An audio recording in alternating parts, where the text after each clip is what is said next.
duello all'ultimo punto, quello per la vetta tra Roma e Cotton Club. Per gli uomini di Giuseppucci, dopo la fondamentale vittoria sul campo della Lazio, la sfida contro il Peperino può valere l'aggancio alla vetta, con i giallorossi fermi per il turno di riposo. La squadra di mister D'Amora non sarà però un avversario facile, dato quel terzo posto occupato proprio dai biancocelesti, distante una sola lunghezza. Circolo Sport City, 20ª giornata di Serie A della Lega Calcio 8. Benvenuti a Peperino La Rustica Cotton Club.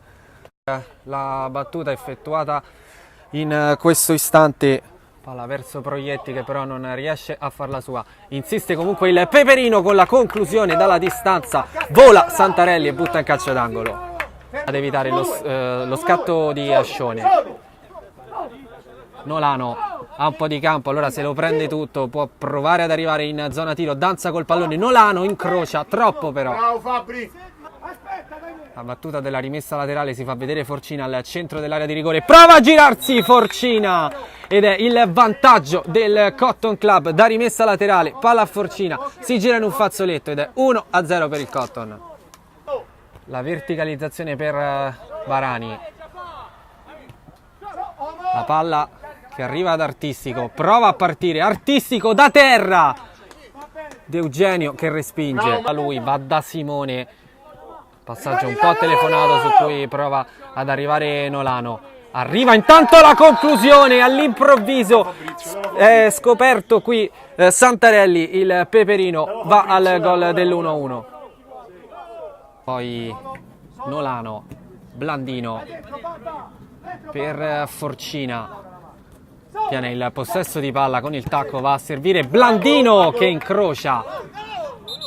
Il direttore di gara stavolta sul molto esterno, il calcio d'angolo, conclusione palo e il vantaggio ancora del Cotton Club, il tiro dalla distanza che va a beffare De Eugenio, torna in vantaggio il Cotton, è 2-1.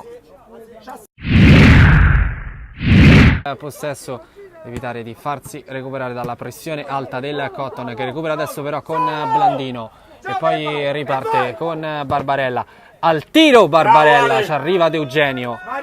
Cotton prova Rossi su Blandino, Rossi ancora, il recupero anche di Nolano, la palla deviata finisce sull'esterno della rete, rischia però la difesa del Cotton. Quello che ha a disposizione, poi scarica da Di Gioacchino sulla destra, ancora centralmente per il numero 14, va da Simone, può andare al tiro Simone, ancora altra deviazione, ancora sopra la traversa di pochissimo questo pallone.